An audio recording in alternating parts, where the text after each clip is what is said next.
In this episode of the Locked On NBA Big Board podcast, we are going to discuss the Dallas Mavericks and what they should do for the next 3 games. They have 3 straight home games. Should they play to get in the play-in, or should they focus on the 2023 NBA draft? But they don't own their pick if it's not inside the top 10.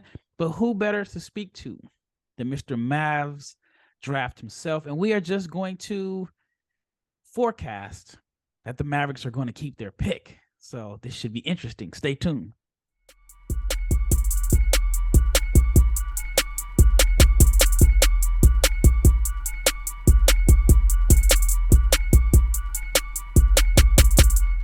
Big shout out to each and every person that has made the Locked On NBA Big Board podcast your first listen of the day. And this episode is brought to you by BetterHelp. Give online therapy a try with BetterHelp.com/LockedOnNBA and get on your way to being your best self.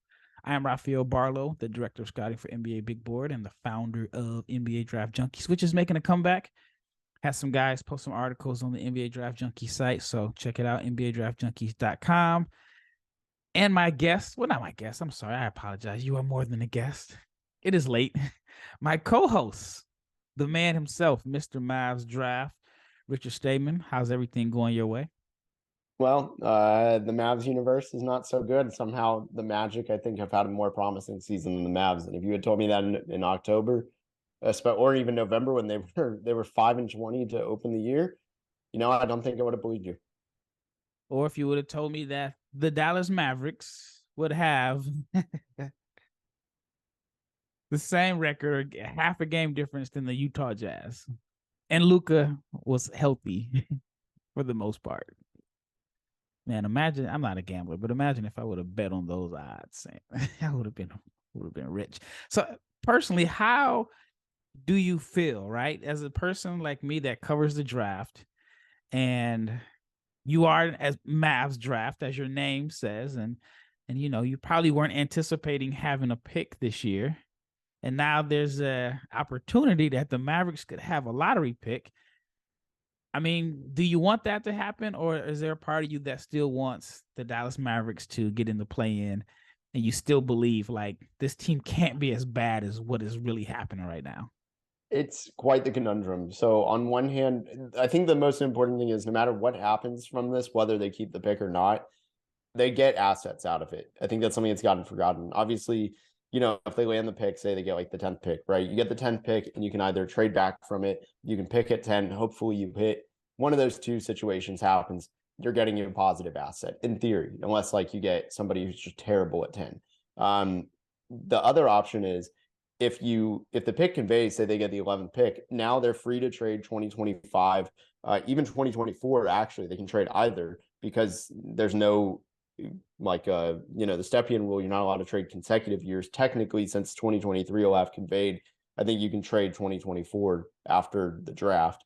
And once everything's official in the league, whatever. So you can now trade even years. I mean, 2024, 2026, you can't trade 2028 because the 2029 pick is unprotected, but they can also do pick swaps. They have now 4 or 5 picks that they can trade out with that. So it does free up more assets to trade in a blockbuster trade. I mean, 5 first-round picks, they'll get you a pretty dang good player, and that would be big, or you could just take the pick. So for me, I was really hoping for the playoffs. To answer the question a minute later, I was really hoping for the playoffs because it's just embarrassing to be this low, especially after getting Kyrie Irving. There's no reason they should have a bottom 5 record, bottom 7, I think, since the trade. It's just unacceptable. It's weird, man, because I feel like Luka and Kyrie are fine. I don't think they've had major issues coexisting. I've been to the majority of the home games, and I mean, it's almost like every other one has come down to the last possession. And we're talking about maybe 5 or 6 different possessions. If they went in the Mavs' favor, they could be, the 5th seed or something like that? I mean, if you think about all the games they lost coming down, and then, of course, there was a game that they did work in their favor when Maxey hit the buzzer beater against the Lakers. But other than that, I mean, I can think of Minnesota, the Atlanta game a couple of days ago. I mean, it's just been so many games that have come down to the wire. Quick question. Do you think they should at least try JaVale and Christian Wood together? Yes, it worked against Atlanta. I know I asked Talk Franco, I think is his name. He's a great Mavs account. What's the offensive rating when there's two bigs out there? It's like Christian Wood, JaVale McGee, Maxey, Powell. Any combo of that's not Maxey and Powell, really. But the offensive ratings or the defensive rating is terrible. 118.4. They're minus 2.3, so it's a little bit tough. But there were obviously promising results. I think JaVale, who has had a tough year, he was supposed to be that interior presence, which now, looking at kind of tie this to the draft, that's what people want the Mavs to draft. I think it's worth trying for the final 3 games and seeing, all right, maybe we have something. The contract isn't a wash. Whatever it is, find something where you can get use out of that contract. Did he get a fair shot?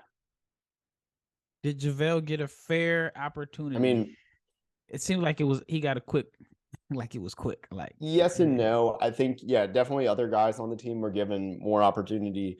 Really, if you're not Maxey or Powell, I think it was really hard for anybody to get a fair shot at big men. I mean, Christian Wood struggled to play 20 minutes a game.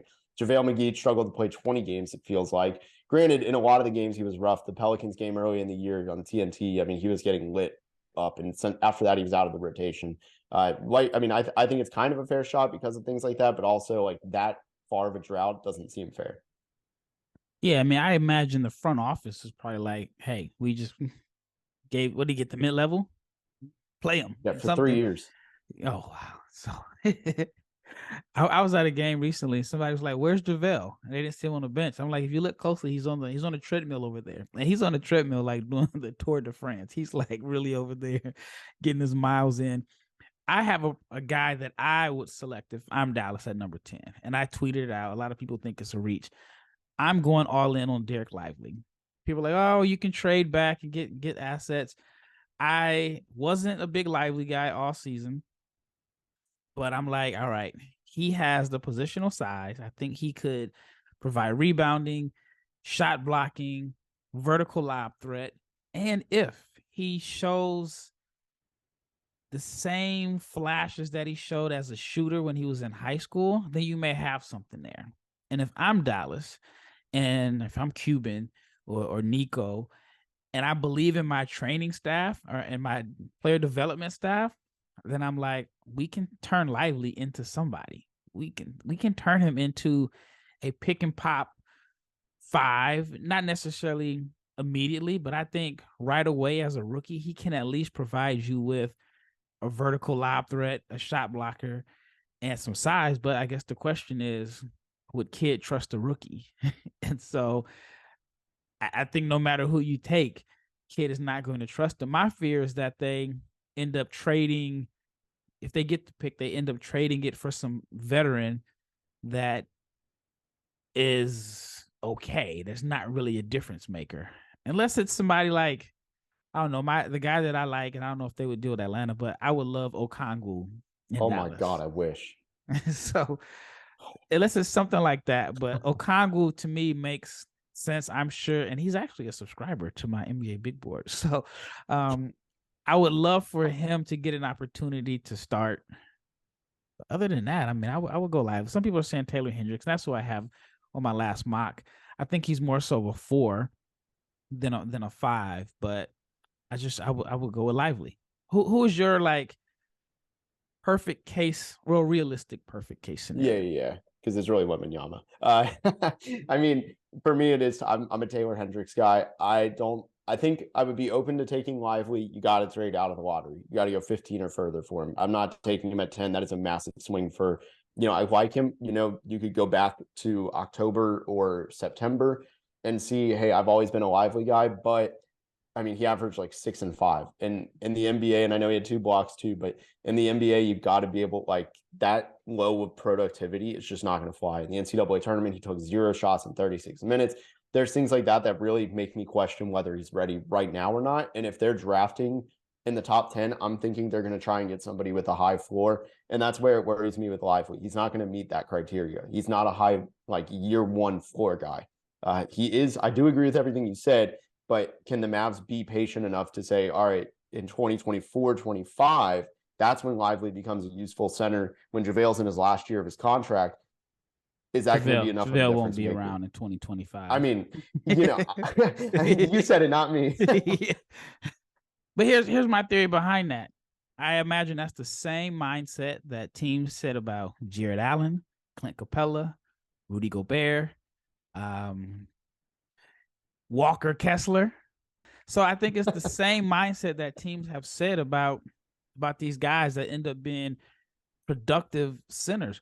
You look at and then of course you can use the same theory and say, well, you can get those guys later on in the draft. You don't have to get them at number 10. But I think in a redraft, all of those guys would be lottery picks in their draft class. So that's why I would go with Lively. I mean, at Duke, I saw in the tournament, he wasn't even rolling to the rim. He was setting a screen and just standing out there. I think part of it is he knew he wasn't going to get the ball. But if you play with Luka, then I think you'll know you're going to get the ball as the role man. You're going to have opportunities. And then what I like about Lively is he wasn't a player where his offense impacted his defense. So my theory is, imagine how hard he'll play on defense when he knows that he's going to get rewarded. I feel like at Duke, he could block 6 shots and get rewarded with 0 attempts. So that's why I would bet on Lively. And again, you're talking about a guy that was not a big Lively guy until probably recently. All right, when we return, we'll talk about a few scenarios that could possibly happen and some guys that Richard thinks could fit in Dallas. But let's talk about eBay Motors. For a championship team, it's all about making sure every player is the perfect fit. It is the same when it comes to your vehicle. Every part needs to fit just right. So the next time you need parts and accessories, head to eBay Motors. With eBay's guaranteed fit, you can be sure every part you need fits right the first time around. So just add your ride to My Garage and look for the green check to know the part that will fit, or you will get your money back, because just like in sports, confidence is the name of the game when you shop on eBay Motors. And with over 122 million parts to choose from, you'll be back in the game in no time. So after all, it is easy to bring home a win when the right parts are guaranteed. Get the right parts, the right fit, and the right prices on ebaymotors.com. Let's ride. Of course, eligible items only. Exclusions apply. All right, big shout out to each and every person that has made the Locked On NBA Big Board podcast your first listen of the day. We just finished the first segment, and now segment 2. Let's talk about some guys that could be possible fits if Dallas ends up keeping their pick inside the top 10. So let's just hypothetically say Dallas is at number 6. Who is your guy?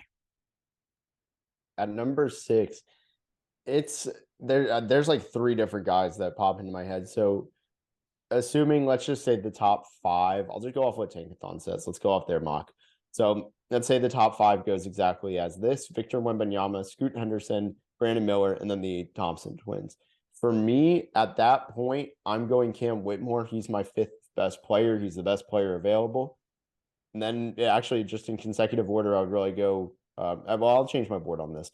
I have Grady Dick, but I think I'm actually going to exclude him because the Mavs need defense that badly. Taylor Hendricks and then Jarris Walker would be my order. I really like Cam Whitmore if he can develop into a good defender. I'm confident in everything he does offensively.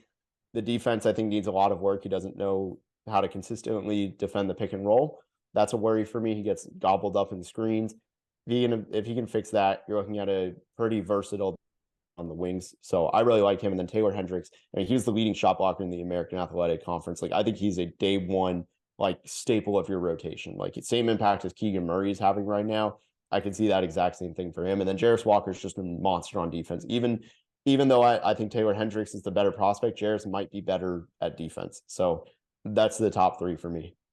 So while you were talking, not saying I wasn't paying attention, I just did 10 Tankathon Sims. 10 of them. I just kept scrolling, and Mavericks had the 10th pick and 8 of them, and the other 2, the Knicks ended up getting the pick. So chances are number 6 doesn't look good according to Tankathon. if you had to choose between Taylor Hendricks and Jarris Walker, who would you choose if they were available with the Mavs pick? Taylor Hendricks. I'm just so much more confident in his shooting. And to me, Jarris Walker's a really good passer. I think there was a play, I want to say it might have been against Miami, where he had this nasty no-look pass. Like you've talked about it a lot. His passing is really special for a guy 6'8", 6'9" as a forward.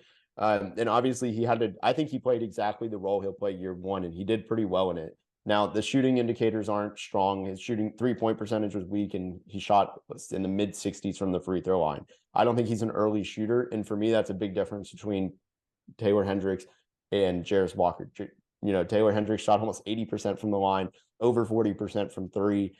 Yeah, the mechanics aren't great, but like the numbers don't lie. So for me, that's really the difference. And I don't think there's enough of a passing difference to justify Jarris Walker's passing as the key differentiator. All right, play devil's advocate here. And I had a chance to watch both of them play live in Fort Worth. What if they switched roles?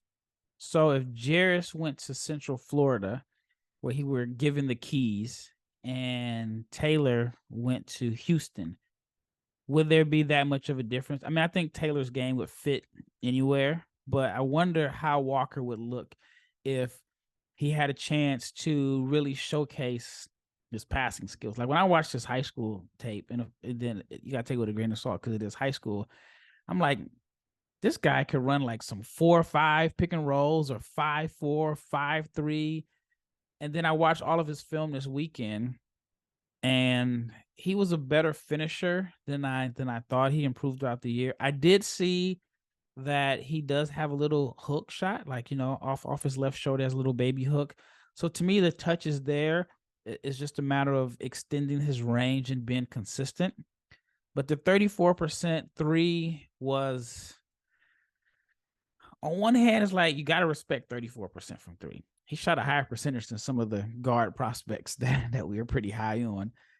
But the volume wasn't incredibly high. And then his volume was so low that if you take or add 5 more threes or 5 more misses, it would probably go from like either 38 or, I don't know, 29. So it's weird because he had a stretch where he really knocked down shots, but then the free throw percentage is 66. So I don't know. He's going to have to really like shoot the ball well in workouts to convince me that he's a better shooter than the numbers indicate. But I was a long, I don't know, proposition or whatever. But if they switch roles, right? Do you think Walker would be do you think Walker would be higher than Hendricks in your opinion? I could see it. I mean, the volume would be better. I think it would favor Jarris. I think that's a very fair argument. 11 points a game for Jarris in a very crowded Houston team. And Taylor Hendricks had, I think, in the 15, give or take. So for me, yeah, I get that. And I think the assists would probably be more. But it's not the volume for me. It's just really that shooting difference is massive to me. Like you said, the volume that Jarris had from three wasn't strong. And also the free throw percentage is a wide gap. I mean, it's 13-14% difference plus a 7-8% difference, if I'm not mistaken, on 3-point percentage too. So there's just too big of a gap for shooting for me, where I do agree. I think the perception would be different, but I think just still I would look at them kind of. Taylor Hendricks is such a good shooter. And towards the end of the season too, I mean, I think teams kind of focused on him way more. In Houston, you really couldn't do that against him. I think his numbers may have even been better from three. All right, this is not by crazy amount, but no, it makes sense. This is a crazy Rafael scenario. What if Jarris Walker is Bam Adebayo? Now, and naturally, you say Bam is taller. He is 2 inches taller. Yeah, but Jarris has a longer wingspan. Now, Bam in college, he played a similar role to what Jarris played at Houston. When I remember doing scouting reports from Bam, I just thought he was a rebounder, a dunker spot finisher, I thought he's going to be like a starting caliber NBA center, but I didn't see the playmaking. I've told the story before. Bam told me he had all the playmaking, all that stuff in his arsenal. It's just he sacrificed at Kentucky. So what if Walker is Bam Adebayo? Yeah, and We also know just to he add has on, the passing. We actually know. I could see it. A couple things. I mean, first, a lot of people don't know this. John Calipari, like he spoke to the media when Bam was going through the process, and he was like, "I'm telling teams to work him out in the guard drills, not big man drills. I'm telling them work him out as a guard and put him through those same drills." And that's why the Heat fell in love with him. And also, I think people think, Bam doesn't shoot threes, which like kind of is true. He sometimes will, but he's a pretty willing mid-range shooter. So it's not a crazy theory. I need to see more of those, like just the handles probably as much as Bam has really developed, if that makes sense, more consistently, I should say, from Jarris. But I don't hate it. I think it's bold. I don't think it's going to happen as a comparison, but I do think it's on the table. So I'm going to do a bunch of pre-draft workouts, and I'm going to find somebody that can connect me with Jarris, and I'm going to try to get into one of his workouts so I can see the ball handling. I want to see him in person to see like a skill set that he wasn't able to showcase. All right, when we return, we'll talk about maybe some guys that Dallas could possibly target if they decide to buy into the second round, which is not all that far-fetched. I mean, they've done it before. Right, but let's talk about FanDuel because the NBA playoffs are almost here, and now is the perfect time to download FanDuel, which is America's #1 sports book, because new customers get a no-sweat first bet up to $1,000. That's bonus bets back if your first bet doesn't win. Just download the FanDuel Sportsbook app. It is safe, it is secure, and it is easy to use. Plus, FanDuel even lets you combine your bets for a chance at a bigger payout with a same-game parlay. Do not miss the chance to get your no-sweat first bet up to $1,000 in bonus bets when you go to FanDuel.com/locked-on. That's FanDuel.com/locked-on to learn more. Make every moment more with FanDuel, the official sports betting partner of the NBA and Locked On. All right, last segment. Let's say the Mavs realistically make the play-in and they convey their pick to the Knicks, and then your Mark Cuban or the Mavs say, "Hey, Mr. Mavs draft,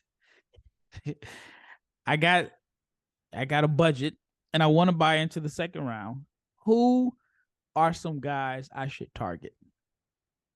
I think it starts for me, Trace Jackson Davis. I mean, I think my comparison stays steady for the last 2 years. I think he's Dwight Powell with defense. So that's an easy sell, I think. And a better passer. Much. Yeah, he's a and he can handle. Yeah, yeah, I mean, I don't think he does a lot of those things in the NBA, obviously in the volume that he's doing at Indiana. But I do think it's something where, if the roll gets botched a little bit or the pass forces him to not go up for a lob, but he just has to catch it, he's going to make a quick read and see that cutter or that spot up shooter, whatever it is, very quickly. Like he's not going to be posting up nearly as much as he did in college, but I really like him. He's somebody who I would go with another big, Mohamed Gay out of Washington State. He's a little bit more raw. I think Trace Jackson Davis can contribute right away, but with Gay, you get just isolation ability as a 6'11" big man, can shoot and is really athletic. And you hope that the defense, with those tools, the length and athleticism and size, that it turns into something on the defensive end while he can stretch the floor and create a little bit for himself. So those would be two names I would say to watch out for if they want to buy in. Have you had a chance to watch James Nagy at all?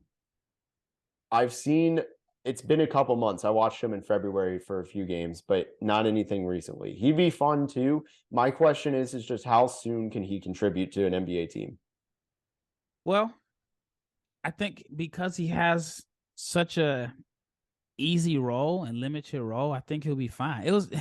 I've watched the guy play live multiple times, and I've mentioned it before. When I was in Barcelona late 2021, I went to I went to several Barcelona B team games, and I'm just like, this guy looks like Jalen Duren. He's big, he's strong, he's athletic, And I just would like, he's not even dominating like Barcelona's B team.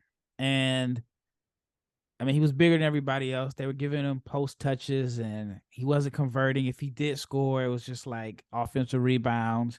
And he put up, 10 points, 11 rebounds, nothing spectacular. But then they had some injuries and he ends up playing for Barcelona's main team, which is a highly competitive team playing in the Euro League and in the ACB, which is the best domestic league in Europe. And all of a sudden, he looks way better than he does playing with his peers because the spacing is better. He's playing with a point guard. He's playing with somebody that can get him the ball on the roll. He's running the floor, and it's just like, wow, this is totally different. So now I'm imagining he'd even look better with more NBA spacing. And I mean, I like Barcelona's point guards, and I love the the European game and how they take advantage of the role man and just how different it is compared to the NBA where you got your star and you just got a bunch of guys just kind of standing around waiting on catch and shoot threes. So I think that he would look good in Dallas in the role where all he has to do is defend. I mean, he has a motor, he's strong, he's still a little raw, but being a rim runner, vertical lob threat, I actually like that. I like Oso Iguodaro. I like him. I'm definitely higher on him than the consensus. I don't know if he's going to even declare this year. Here's the name for you. I'm gonna give you two names. What are your thoughts on Adem Bona and Ryan Kalkbrenner? Bona a lot more than Kalkbrenner. I think Kalkbrenner would be. I don't know how easily he scales up in terms of like I think he dominated college basketball pretty easily. I mean, he was so efficient. Will it be the same in the NBA? Yeah, two Big times. East Defensive Player of the Year. Yeah, he's really good on that end at the rim. It's probably just I need to see more of like the clips of him on an island kind of thing. How does he defend the perimeter? I mean, if you can tell me honestly, I'd take that rather than having to take the time and going to watch. But that's a big thing for me. I just don't know how well it translates. Like, I think it'll translate to some degree. It's just what degree is it? As for Adem Bona, I would be really intrigued. I mean, I think he's got the best feet in terms of just lateral quickness of any non like Wembanyama big man in this class. I think he can guard the 1 through 5 truly in terms of not like consistently, but like when he's put on a point guard on a switch, you're not worried. The offense really needs to come along. I think he scores almost exclusively off of pick and rolls, but I mean, he's shown even jump shooting isn't like a far-fetched reality for him. So he'd be a fun project big. But if you're looking for a year one guy, I mean, Kalkbrenner might be better year one. I have two names for you: Colin Castleton and Deron Holmes. So Deron Holmes is probably the last guy I need to see. I haven't dived into him enough. I've avoided the A10 because of his down this year, which is my own scouting mistake. But I do know he's really athletic and has a ton of productivity. I mean, today I posted a poll about who's the best sophomore in the class. A lot of people were saying him. So he's somebody who could be in the mix. Again, I just need to do more research on him. But who was the first one you said? Pardon. Colin Castleton from Florida. Yes, Colin Castleton. So I just posted his scouting report. I like him. He's improved as a passer a lot this year. I think that's really beneficial to him, just being a fifth-year guy. For those who don't know, he revived his career. He was a 2-year guy at Michigan, transferred to Florida during COVID, really revived his career, became a great shot blocker, rebounder, just an energy big. I think he can be an energy big in the NBA. To what capacity? Not sure. I think he's a quality undrafted free agent signing, though, that you could get. Like, you get him on a two-way and you're very happy. He's very skilled. He can handle a little bit. I like him. I think he could be a sleeper, and I do remember you are the one that forgot that posted it. So I think he could be a sleeper. I like Holmes. Holmes is athletic.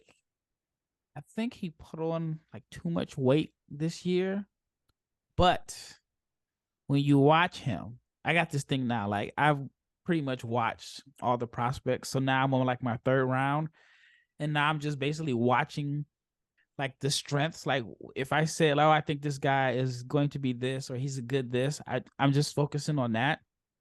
And with Holmes, I put like, I think he has flashes as a playmaker and as a passer. So if you just focus on his passing, you're like, okay, this guy has something there.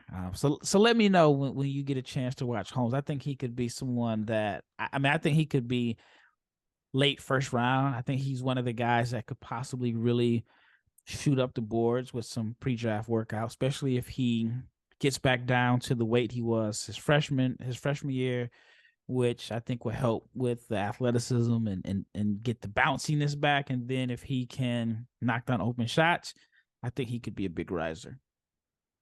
I got 3 names for you if you don't mind. Okay. One of them, you are the champion of this guy, so I'll go with him first. Will this guy even be there in the second round? Donovan Clingan, if he were to declare, is he there today or on the first round? Yeah, he's a first rounder. Cool. So I think that first. Did you see somebody put him at number 19? I had him on my mock that came out earlier. I had him at 29, and then I want to say it was Wasserman, maybe Bleacher Report had him at 19. Wow.